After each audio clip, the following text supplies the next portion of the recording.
Okay, I'm not sure how well this is going to work, but some of you were curious about watching me put together a C4 transmission. So what I've got here is a 1970 C4 out of E200 Econoline van, empty case. And so what we're going to do is we're just going to put it together, and don't really want to edit this video, so we're going to do it real time and try to keep it moving. Not sure why the camera is not focusing. Let's try that there. The lighting's not the best, but we'll get rolling here. So, first off, there's a washer that has to go on the bottom here. And then our, I don't know what it's called off the top of my head. It's a roller gear, basically. With a tail shaft, and then there's 6 screws that go into it. Make sure that it's sitting properly, and we'll just get the first 2 tightened here. Automatic transmission fluid on everything, of course. And I'm not using the impact wrench today because the batteries and everything are, well, actually the impact wrench is at my new shop, which we'll be starting to work at soon. We'll run a speed wrench down on these. These, I believe, are supposed to be 16 to 22 pounds. So since this is for my own use, and I've done enough that I feel comfortable with destroying it based off of hand torques. For somebody else, obviously, you'd want to do something a little different. I'm going to take the case, flip it over now so we can stack our bearings and everything inside of it. What we want to do now, actually, let's hold the rag, is put in our parking pole. So I don't really want to flip that case over quite yet. There's a washer underneath here. Gotta make sure you have it. Just a little thin little guy. Without it, obviously, your spacing will be off. And that sits in there. It's hard to see much because of how we're doing it, but it just sits on top here. The parking pole then, or the pin, goes in next to it, and then the parking pole goes in next to that. This actually is out of my 1969 Ford Econoline camper van, and sort of fun. My parents had a 1970 as I was growing up. There's a spring that drops in here to hold that parking pole in place, and once you get it in there, it locks in. I'll try to do some shots of the entire transmission as we get a little further in, but since I'm trying to move and do this real time, and I don't have any time to edit right now, we're going to go ahead and put this in. There's 2 lines that drop in, and they fit into the case, and you got to work them down in as you put this cap on here.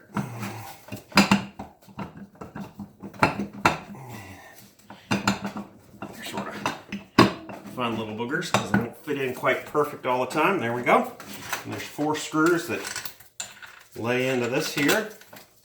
I have to change my socket on my speed driver here.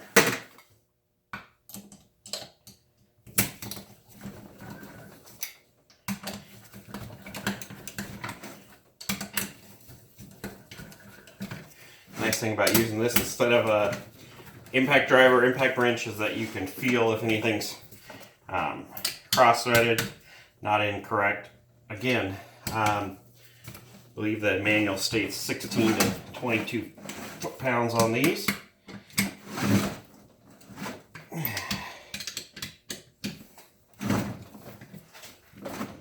If I was doing transmissions full-time, I'd build myself a case vise or something. Get a little more creative with how we run that. Now, this is the shaft and governor here. And there is a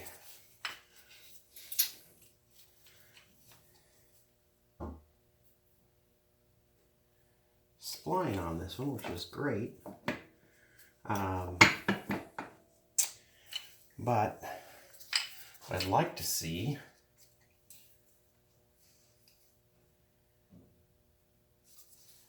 is a C-clip on that. But it doesn't appear that there's one originally on it, and so we're going to run without it.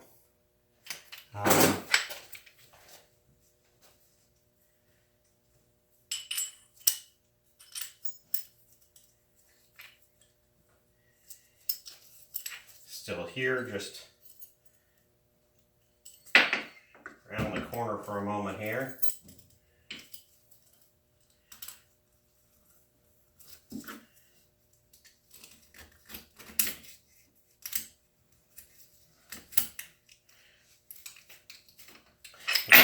I've got one C-clip here that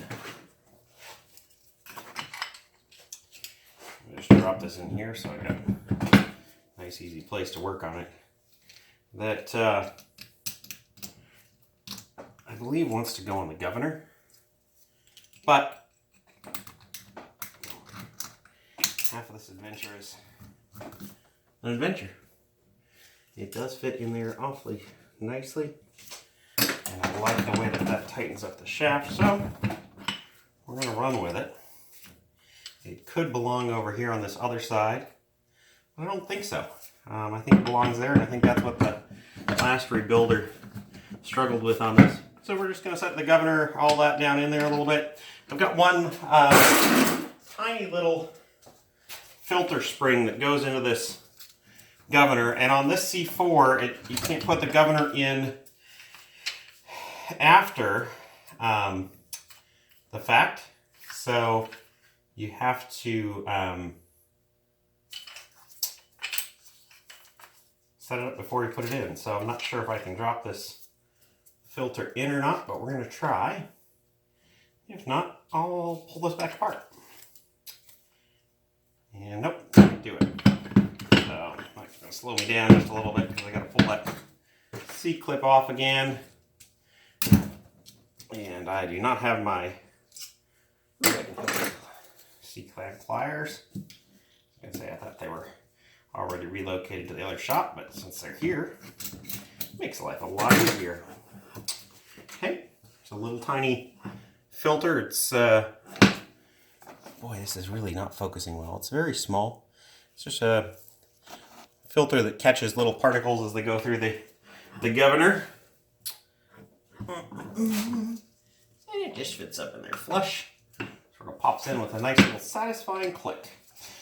And then we will drop that C-clamp or C-clip back down in place. And we're good to go. So this has a bunch of oil rings that it sits down on in the middle of all that, and parking pawl is there, and the gear is there. I just want to take a look and make sure that the C-clamp is not creating any uneven wear. I don't like. I'm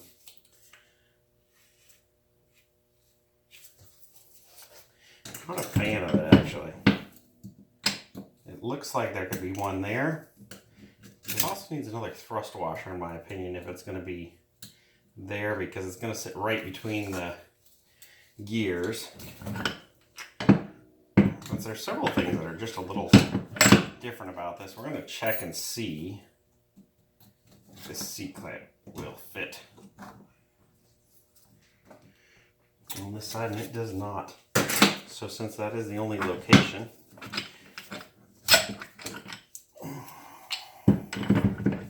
not a huge fan of where it sits, just because it sits right between the two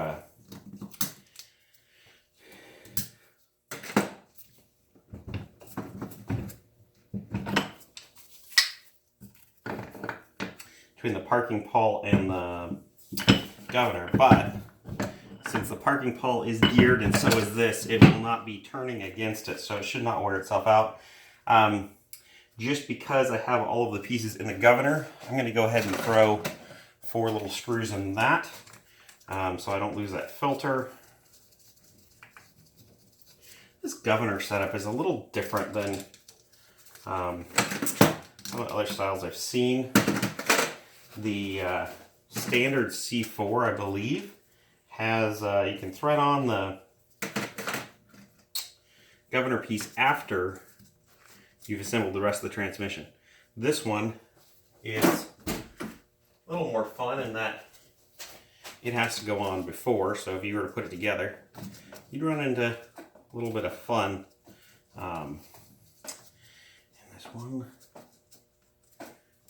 is not wanting to start, so take a look and make sure that we're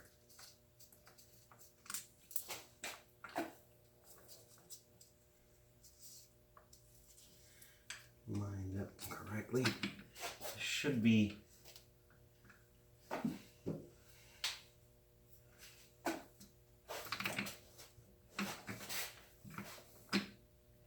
you're not having fun yet, I don't know what to tell you. This is an exciting night here for me. Working away on a project I've been ignoring for far too long. Had the C4 pulled out of the van for probably 2 years, waiting for it to go back in, and yeah, it's nice to have it back together. I can't do all the finish work with it and throw it back on the road yet, because I will be relocating to Germany. So the fun of some of these projects will be in storage, and that's why half my tools are in different locations as well. Not sure what I'll pick up in Germany for new projects, but probably some sort of foreign job. It's amazing to me. Hondas and Toyotas seem to be less desirable in Europe because no one seems to work with them there. So I may end up running a Toyota or Honda because of the price versus fuel economy. Okay, so not too exciting there. What we're going to do is we're going to just sort of lay the case down for this first part. And actually, if I can go ahead and flip it over, maybe I can set it up to show you a little bit of it as we begin to install here. Just using the bell housing here as sort of a brace. Let's see if we can get it turned for us there. And I'm going to try to see if I can set the focus of the camera to it right there. Not the best, but it'll work. So, next, we've got the low reverse drive there, and low reverse fan, and should soak these for about 15 minutes. I had this soaking, and everything's sort of set up just to go in, so we're just going to go ahead and drop it.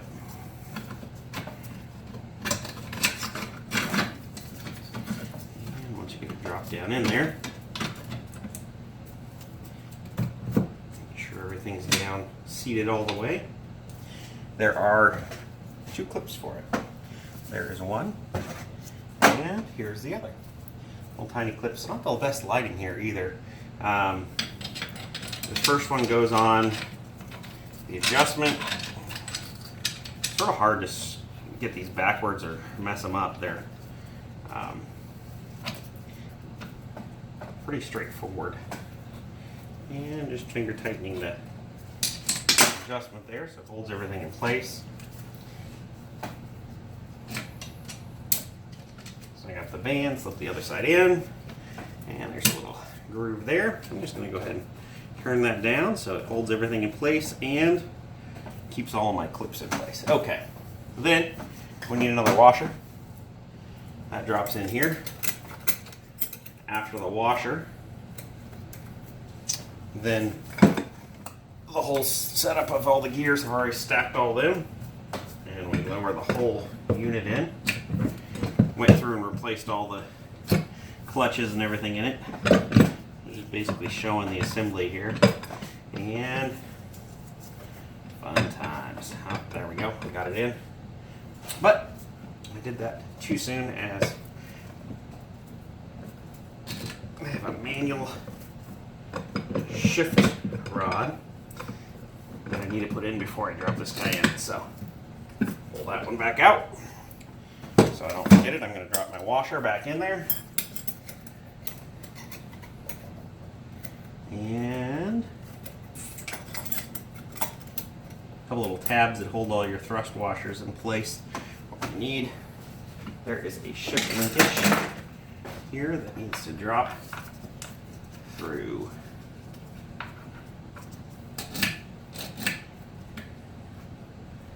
And we have that in place, so that's ready to go. Take this whole assembly again. Not especially light. You wouldn't want it to be here, but I'm sure you could get fingers pinched if you weren't careful.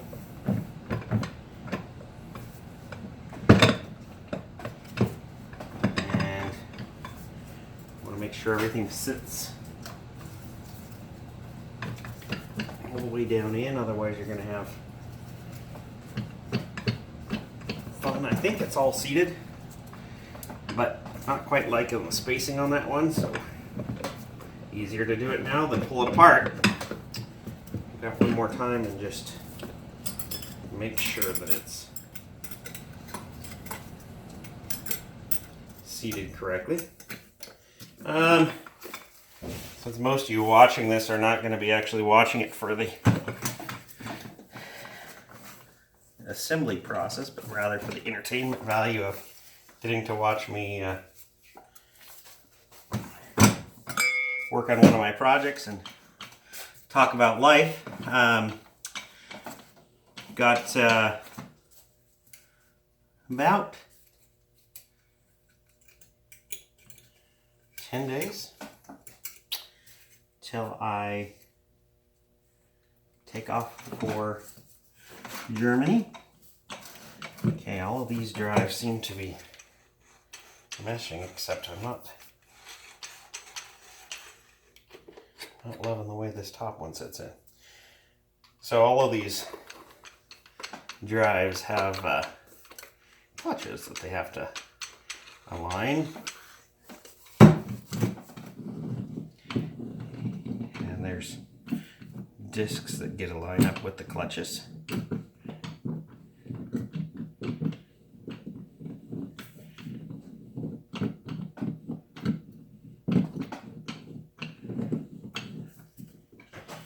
And it looks like I got one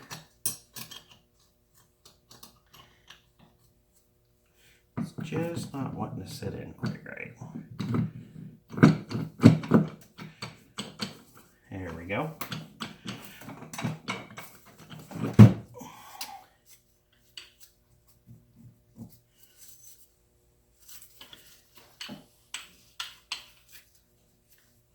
It's up against the washer.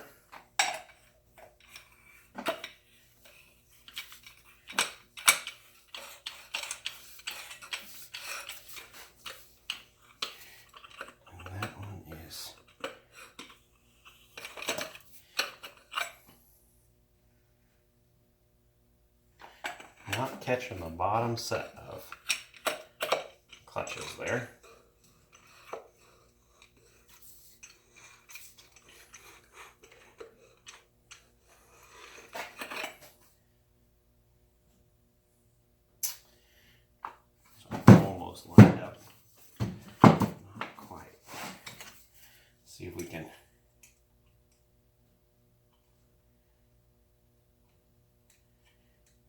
Finally get them close. Hopefully get the whole set to just drop right in.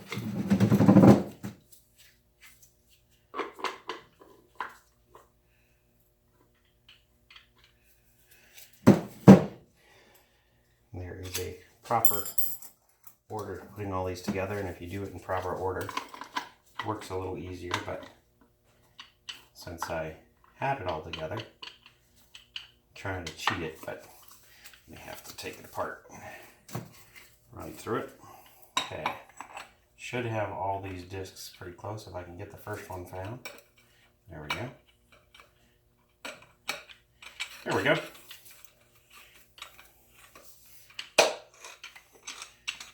Okay, then last but not least, flip the whole stack over, and you take this top one,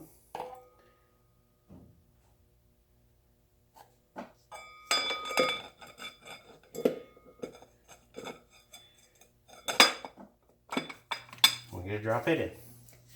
That is how it should fit.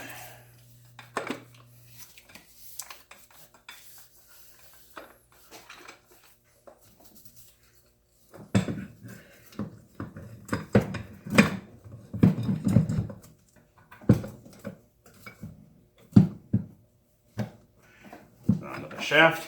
Okay.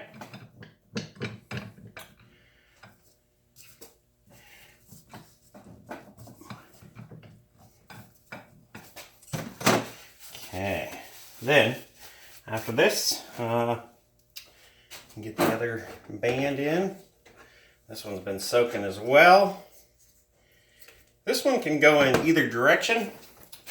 There is a bypass for it here, so I can slip it in. Once you slide it in,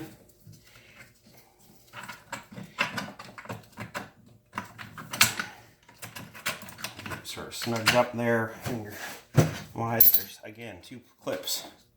Different styles. One goes on one side. It's pretty obvious that it fits into the servo. You can see the style and the clip there, that it pretty much only go one way. I guess you could get creative, but it won't hold up and stay in place if you do, obviously. And the other one goes on the end of this adjustment rod here, and I back that out far enough to take it apart. We're going to just fit it on and start screwing it in to hold everything in place. Once again, makes it super easy once you get these bands in place. Holds your whole setup together.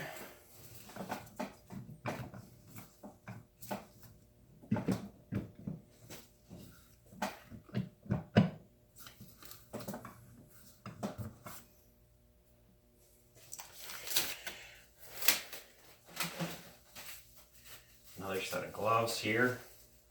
Go through these guys quick enough, but they sure help out. End of the day, makes life a lot easier to clean up. Okay, now this is where the next part of fun begins.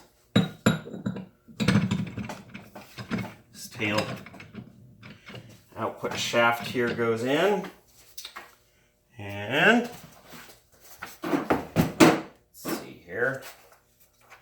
I haven't done this part of it here for a while, so see what we got.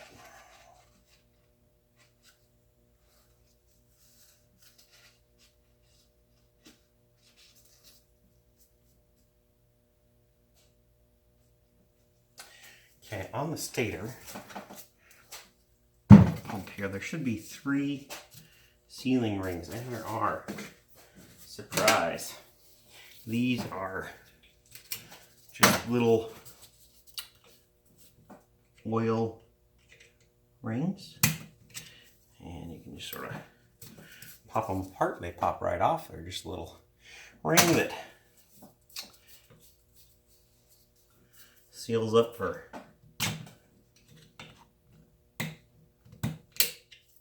helping with your oil seals, basically like little piston rings, and they've got little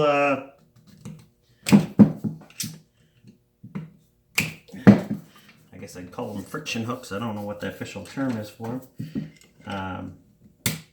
Basically keep them sort of locked together, sort of like those clickable, catchable keychains that you can hook into each other, and the pressure of the metal just sort of keeps them in place. Same idea here, which works out really well actually, because they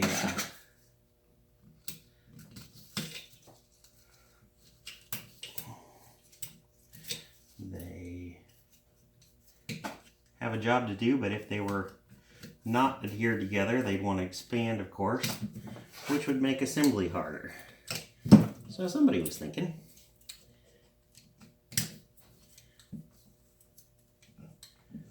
but I'm struggling to get this one apart.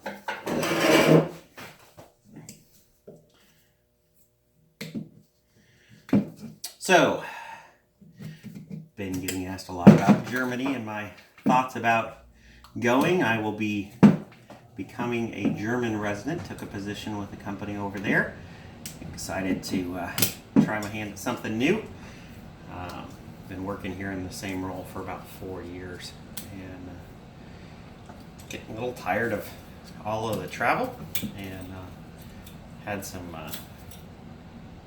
changes to the team, and sort of felt like it was time for something new and different.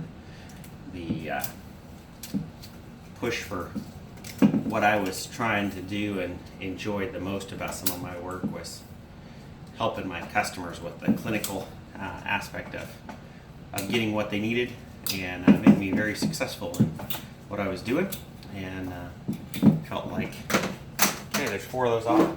Felt like it was just time to try on something new. Get to a point where you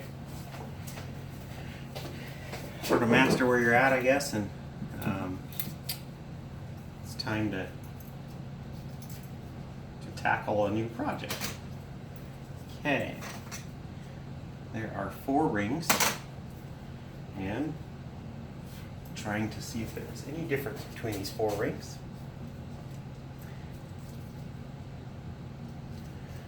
Does not look like it. So, run these down. Now these are just reverse of the others. I could have done this off video. I don't think this setup allows me to pause and restart. So,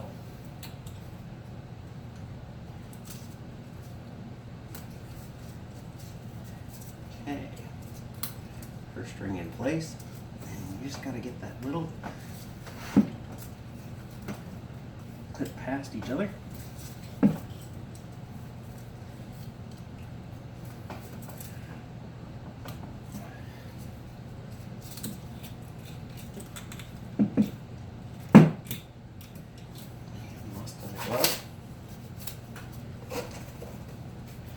Like wearing the thicker nitrates. I've played around with thicker nitrates, cloth, of course typical mechanics gloves, and I really like the feel of these 5mm thickness gloves. They give me a nice amount of feel, but they don't just instantly break, and boxing is not that expensive at your local El Cheapo Tool Depot.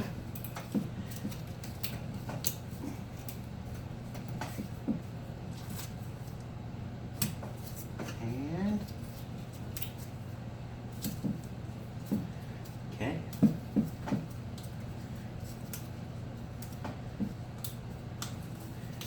Okay, 2 down.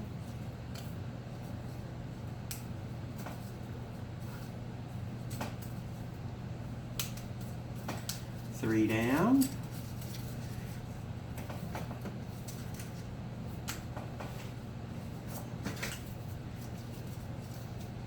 Having a hard time getting this bottom one just because I got such fat fingers that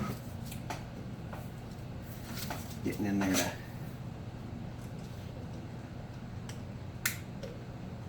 create the pressure I need to set the rings past each other. There we go. Okay. Now, all those ring seals are on. Check my book here. Make sure my washer is there. They want me to drop 2 alignment studs in the case. And I believe on this case,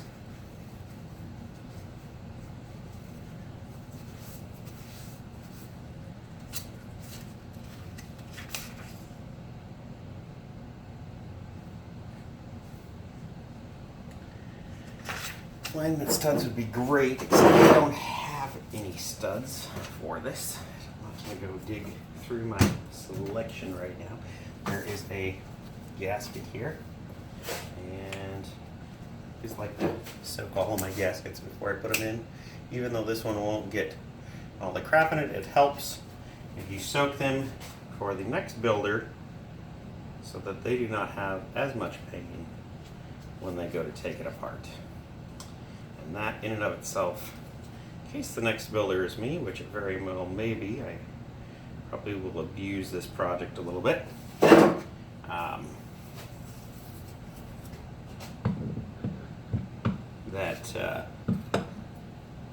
want to make it as easy as I can for myself. Okay. Boy. Slid right in. Perfect lineup. My gasket in there. First try.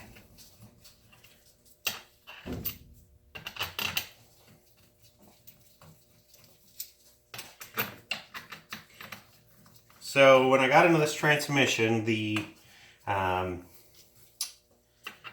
was not willing to shift gears properly. It would run, but only in one gear. I can't remember if it was low or second or third, but it wouldn't obviously run out. It would just spin the tires with it up off the ground. And I decided that although that was fun, I wanted to be able to drive it. It's a little weird about those sorts of things. I like to be able to actually go places. And the engine was, van only has 40,000 miles on it, but the engine was a bent push rod, so I fixed that. Got running up really nicely, and saw a little water drip, so grabbed a screwdriver, started poking around at the soft plugs, and blew right through one, and found 3 of them that were soft, and rather than just replace them in there, I pulled the engine